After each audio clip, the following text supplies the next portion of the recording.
godaan setan. Ini tentu saja saya sebelum memulainya saya harus mengatakan usikum wa nafsi, begitu ya. Kita saling nasihati, termasuk yang saya sampaikan ini terutama juga untuk menasihati diri saya sendiri. Jamaah rahimakumullah, kita mulai dari satu ayat tentang setan itu adalah musuh, maka perlakukanlah dia sebagai musuh. A'udzubillahi minasyaitonirrajim.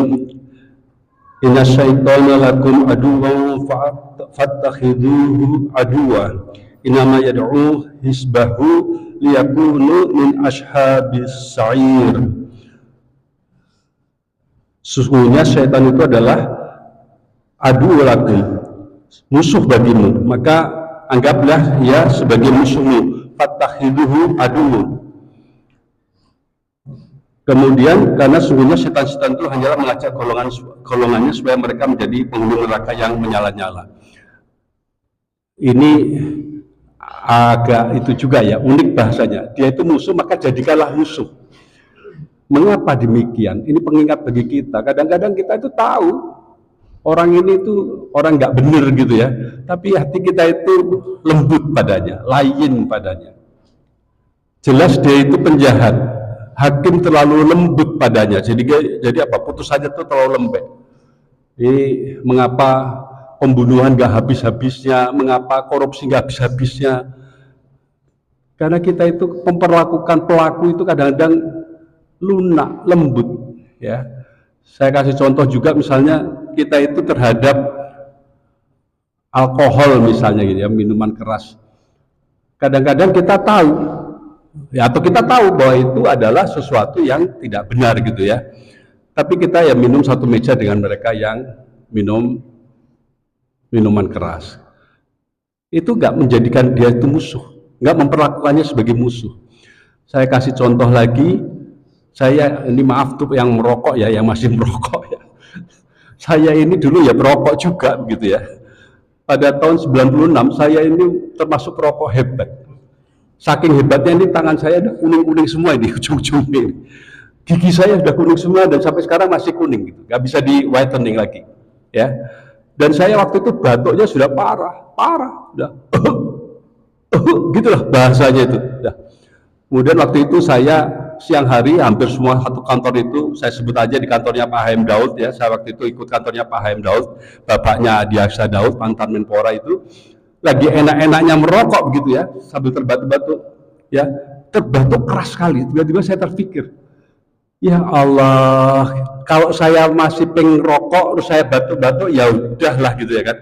Di saya itu nggak pengen rokok pada waktu itu, tapi karena sudah nyandu nggak bisa berhenti yang merokok, jadi saya merasa diperbudak oleh satu batang rokok itulah. Kenapa saya merasa diperbudak? Karena saya merasa seperti nggak bisa mengelak dari suruhannya untuk merokok, sehingga saya merokok. Gitu yang terjadi. Tiba-tiba saya timbul rasa marah, kayaknya malaikat lagi baik hati dengan saya waktu itu. Timbul rasa marah, batang rokok yang pendek tadi itu saya remukkan, saya buang. Di dalam bungkus masih ada 4 atau 5 batang rokok, saya remukkan, saya buang, dan sampai detik ini saya tidak merokok lagi. Walaupun sempat mengalami masa-masa mimpi aja masih merokok waktu itu ya, karena sudah sangat kecanduannya merokok. Saya pikir-pikir itu salah satu contoh. Fattakhiduhu aduwwan. Makasih Pak. Jadikanlah dia itu musuh. Karena apa? Karena sesuatu yang sudah lama kita jalani itu susah sekali kita lepaskan keburukan itu. Susah sekali kita lepaskan, kecuali timbul rasa benci. Ini ibaratnya dengan rokok tadi contohnya ya, ibaratnya seperti seorang laki-laki dan wanita sudah mau menikah, tapi ada masalah prinsip yang tidak bisa diteruskan. Bagaimana si wanita itu kemudian memutuskan si laki-laki itu? Nggak ada cara lain kecuali ditimbulkan rasa hal bencinya itu, ya seolah-olah membencinya begitulah. Kalau enggak ya nggak bisa, susah. Begitulah kira-kira. Nah kemudian di dalam Al-Quran itu kebencian kepada syaitan itu penting sekali. Dan setan itu punya 2 sayap cara menggodanya. Yang satu sayapnya namanya waswas, al-waswas ya, yaitu bisikan, dengan cara bisikan. Yang satu lagi itu dengan cara mengikuti langkah-langkahnya, jejak langkahnya. at-takhidus syaiton, ya, langkah-langkah setan. Itu ada bedanya memang. Yang was-was tadi itu, bisikan tadi itu memang masih dalam bentuk gagasan, ide, ya, pikiran. Tentu saja pikiran jahat dari setan, ya toh. Misalnya apa? Dalam surat Toha ayat 120, di situ disebutkan fawas wasa ilaihi syaitonu qala ya adamu hal aduluka ala syajaratil khuldi wal mulki la yabla. Kemudian setan itu membisik-bisiki. Di sini tidak digunakan mengikuti langkah setan, tidak. Setan itu membisik-bisiki Adam untuk mengikuti kata-katanya. Apa gagasan yang disampaikan oleh Adam kepada Adam? Gagasan yang disampaikan kepada Adam pada waktu di surga itu, hal aduluka ala sajaratin khuldi wal mulki la yabla. Maukah engkau aku tunjukkan pada pohon yang abadi, pohon keabadian. Kira-kira kalau sekarang ini digoda dengan harta yang gak habis-habis 7 turunan gitulah. Karena sajarah itu dalam bahasa Al-Quran sering digunakan itu bahasa tentang kemakmuran, rezeki. Wal mulki la yabla, dan kekuasaan yang tidak ada gangguannya, artinya kekuasaan yang gak putus-putus. Siapa sih yang gak pengen berkuasa terus-terusan gitu ya kan? Siapa sih yang gak pengen berkuasa atau berpengaruh terhadap kekuasaan terus-terusan? Itu ada godaannya gitu. Ya, nah ini dalam bentuk gagasan masih, dalam bentuk pikiran, itu saja bisa menggelimpangkan Adam. Apalagi yang kedua, dalam bentuk yang sudah terjadi, ya, dalam bentuk yang sudah berjalan. Jadi ada yang dalam bentuk masih bisikan, yang kedua itu sudah berjalan. Nah yang kedua ini ada bentuknya, itu ada 4. Saya ambil satu aja karena ini hanya ultim, ya. Yang pertama itu mengajak pada kehidupan dengan rezeki yang tidak halal, ya. Dalam surat Al-Baqarah ayat 168, ya ayuhan nasu kulu mimma fil ardi halalan thayyiban wa la tattabi'u khutuwatis syaitan innahu lakum aduwwun mubin. Hai sekalian manusia, makanlah makanan yang halal lebih baik dari apa yang terdapat di bumi, dan janganlah kamu mengikuti langkah-langkah syaitan, karena sesungguhnya syaitan itu adalah musuh yang nyata bagimu. Ini cerita kalau dipanjangkan ayatnya tentang kehidupan sekitar kita yang penuh dengan makan makanan yang tidak halal.